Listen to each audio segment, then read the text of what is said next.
So when you're doing a back exercise, you want to make sure that your torso angle is appropriate for the exercise that you're doing. So when you're doing a back exercise, if you change the angle of your torso, it can change the musculature that you're targeting. So for example, when we're looking at a barbell bent over row, a seated cable row, or a lat pull down, we're trying to make sure that we're hitting the right musculature.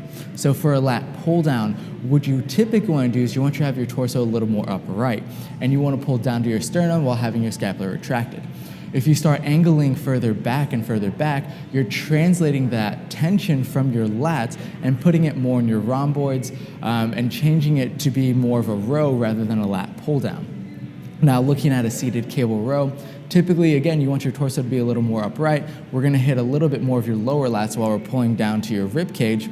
However, once you start angling further and further back, that musculature translation is going to be a little bit more in your traps, a little bit more of a different musculature that you would normally hit when you're doing a regular seated cable row when you're a little more upright.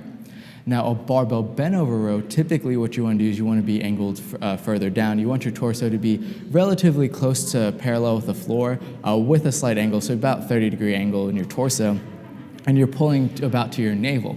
And so when you start standing a little bit more and more upright, what happens is that you translate that musculature and that targeting to your trap. So you're basically doing almost a shrug instead of a row. That range of motion decreases, and that musculature that you're hitting actually changes entirely as well.